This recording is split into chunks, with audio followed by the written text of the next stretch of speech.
안녕하세요. 강남 허준 박용환 원장입니다. 제가 아는 어떤 보험회사 영업사원 한 분께서 굉장히 많은 분들을 관리하고 계시는데 그분이 저에게 상담을 하면서 이렇게 얘기를 하더라고요. 원장님, 다른 여러 가지 직업군들 중에서 특히 한의사분들은 체력도 좋고 많이 건강하신 것 같아요. 심지어 같은 의료인인 양의사분들에 비해서도 훨씬 더 건강하다는 것을 본인이 느낀다고 하고요. 이 보험회사 영업사원뿐만이 아니라 여러 지역군들을 만나는 어떤 분들께서도 저에게 비슷한 말씀들을 해준 적이 있습니다. 아마 그 이유가 한의사들은 항상 한약을 물처럼 이렇게 복용하기 때문이 아닐까 생각이 드는데요. 저 같은 한의사들이 아플 때 되면 주변에서 걱정하기보다는 원장님 좋은 거 드시면 되잖아요 이러면서 걱정보다는 뭘 먹는지를 더 궁금해하는 것 같아요. 저는 저에게 맞는 맞춤식 한약을 저의 상태마다 혹은 계절마다 이렇게 변화시켜 가면서 한약을 지어 먹고 있고요. 그래서 1년 365일 저와 제 가족들은 먹고 있죠. 거기다가 예를 들면 제 체질에 관련된 약뿐만이 아니라 간편하게 먹을 수 있는 공진단, 경옥고, 기운 없을 때는 이런 것도 막 먹고요. 평소에는 쌍화탕 같은 것을 달여서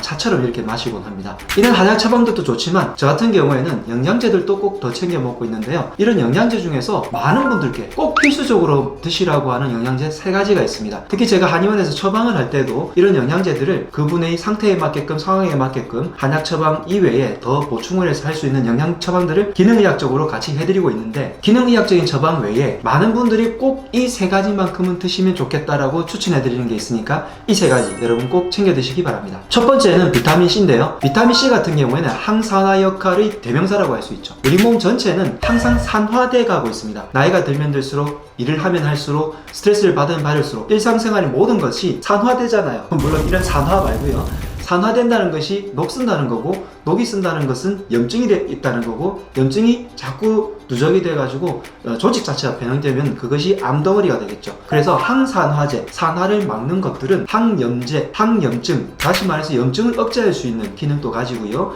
그리고 더 나아가서는 항암, 암을 예방할 수 있는 기능도 가질 수 있는데, 그 중에서 최고봉이 바로 비타민C가 되겠습니다. 저는 한의원에서 이런 비타민C를 이렇게 분말로 된 것을 먹는데요. 보통 많은 분들이 비타민C를 먹을 때 1000mg 정도를 먹을 거예요. 근데 많은 논문들을 참고해보면 비타민C가 3000mg 이상일 때 비로소 어느 정도 효과가 나고, 5000mg 이상, 평균적이죠, 5000mg 이상을 섭취했을 때 비로소 의학적인 효능이 있다고 많이 알려져 있습니다. 물론 사람들마다 양이 조금씩 다르겠지만 저는 서울대 의대의 이왕재 교수님의 이론을 좀 따르는 편인데요. 최대 12000mg까지 먹어줘도 문제는 없더라라는 말씀을 드리고 있고요. 비타민C가 많이 모자라신 분들은 그 정도 많이 드셔야 되겠지만 보통 분들께는 대략 하루에 6000mg 정도 섭취하시기를 권해드리고 있습니다. 한의원에서 제가 처방하는 이 비타민C는 3000mg 단위로 되어 있기 때문에 하루에 2포를 드시면 되는데, 많은 분들은 1000mg 단위로 되어 있으니까 하루에 6알씩 2알씩 나눠서 3번 이렇게 드시는 것을 권해드리고 있어요. 비타민C는 항산화, 항염, 항암 작용을 할 뿐만이 아니라 우리 몸의 결합 조직을 일정하게 유지해주는 그런 기능성으로도 많이 알려져 있는데, 결합 조직이라고 한다는 것은 우리 몸 전체가 결합 조직으로 탄탄하게 이렇게 구성이 되어야지, 안 그러면 흐물흐물해지잖아요. 피부를 예를 든다면 피부와 결합 조직이 안 좋으면 어떻게 되죠? 무너지면서 주름이 많이 생기고 피부의 역할을 제대로 못하겠죠. 혈관이라든지 혹은 혈액 속을 감싸고 있는 세포 조직이라든지, 그리고 기타 여러 가지 세포 조직들이 다 결합 조직이라고 할 수 있습니다. 아마 비타민C가 콜라겐의 전구 물질이기 때문이기도 할 건데요. 이는 비타민C를 풍부하게 먹어줘야 우리 몸의 결합 조직들이 제대로 세포 조직이 생성될 수 있는 거죠. 그 외에 비타민C는 많은 분들이 아마 감기 예방으로도 드실 건데,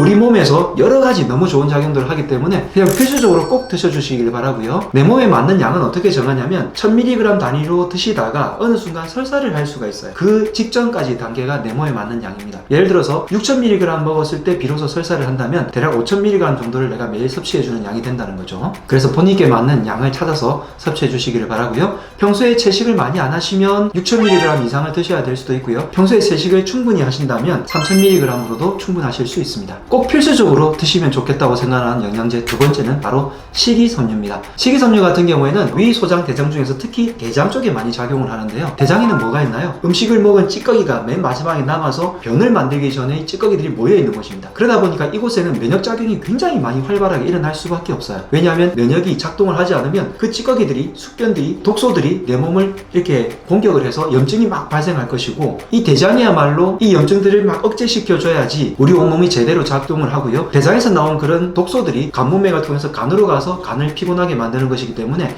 장의 작용과 간의 작용은 직결할 수 있고, 또 장이 안 좋게 되면 한의학적인 원리로 폐기능까지 안 좋게 돼요. 그리고 장은 많은 분들이 아시다시피 면역의 70%, 80% 이상을 담당하는 곳이잖아요. 그러다 보니까 이 장 속에 있는 독소들을 빼내주는 게 중요한데 빼내주는 넘버원 가장 중요한 것이 바로 식이섬유라는 겁니다.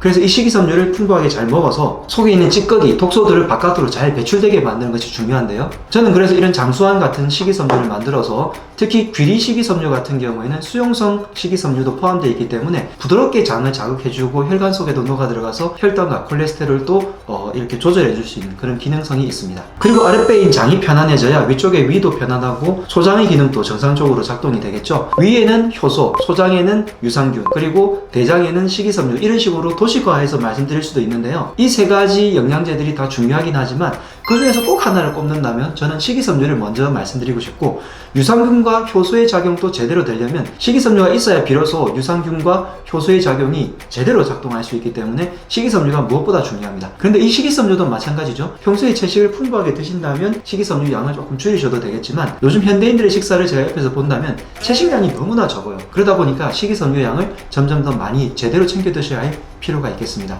세 가지 영양제 중에서 마지막은 오메가3예요. 오메가3 같은 경우에는 불포화 지방산으로 우리가 반드시 이렇게 따로 섭취를 해주시는 게 더 좋죠. 보통은 오메가6와 오메가3의 비율이 중요한데 오메가6는 섭취할 수 있는 경로가 많은데요. 오메가3는 따로 섭취를 해줘야 이 비율이 맞기 때문에 여러분들이 따로 섭취를 해주셔야 하겠습니다. 저는 이런 오메가3를 이렇게 캡슐에 쌓인 것으로 RTG 오메가3, 요즘 이런 이야기 많이 하잖아요. 그리고 개인적으로는 식물성 오메가3가 있는 것을 가급적 먹으려고 노력하고 있습니다. 제가 오메가3를 어떤 환자분께 추천을 해드렸더니 그분이 오메가3를 어떤 것을 사 먹었는데 오히려 오메가3가 질이 안 좋은 것을 먹다 보니까 산패가 돼가지고 입술이 까진다든지 오히려 면역체계가 더 나빠지는 경우를 봤거든요. 그분 같은 경우는 아주 큰 생선의 추출물에서 나온 오메가3를 드셨는데 그런 생선에서 나온 오메가3가 잘못 가공될 경우에 유통하다 보면 오히려 산패가 돼가지고 문제가 되는 경우도 있습니다. 물론 식물성 오메가3라고 해서 다 좋은 것은 아니지만 개인적으로는 식물성 오메가3가 조금 더 맞는 편이었고, 특히 비린 것을 싫어하시거나 먹고 나서 오메가3가 이렇게 올라오다 보면 비린 생선의 냄새가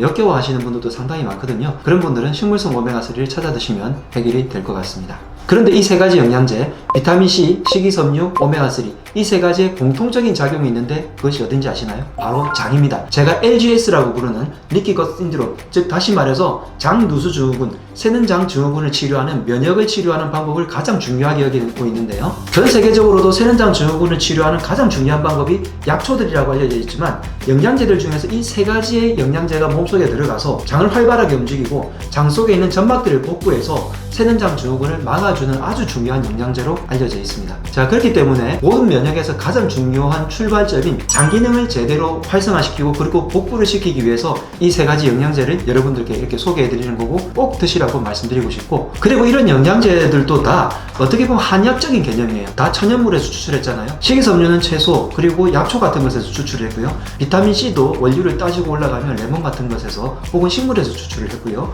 오메가3도 식물성 오메가3 같은 경우에 당연히 약초나 식물에서 추출했겠죠. 그래서 저는 이런 영양제들 전부 다 원래는 한약이었다라고 생각을 합니다. 저도 한약을 그렇게 많이 챙겨 먹으면서도 이 영양제 세 가지는 매일마다 따로 섭취를 해주고 있습니다. 그 외에 만약에 피곤하다면 비타민 B나 아연을 더 섭취하거나 스트레스를 많이 받거나 근육을 많이 사용해서 긴장이 많이 될 때는 마그네슘을 더 복용하거나 이런 식으로 상태에 맞게끔 영양제도 이렇게 조절을 해서 처방처럼 맞춤 처방으로 레시피를 짜서 드셔주시면 좋겠는데, 많은 분들이 영양제를 선택할 때 누가 좋다더라 하면서 그거 하나 먹고요, TV에 나오는 거 보면서 저거 내가 먹어야 되겠네 하면서 먹고 이렇게 전략 없이 드시는 경우를 많이 보곤 해요. 한의원에서도 기능의학적인 면에서 여러분들에게 꼭 필요한 영양제들을 처방을 해드리고 있으니까 영양제도 잘 챙겨 드시고 더 건강해지시면 좋겠습니다. 지금까지 강남 허준 박용환 원장이었습니다. 건강하라.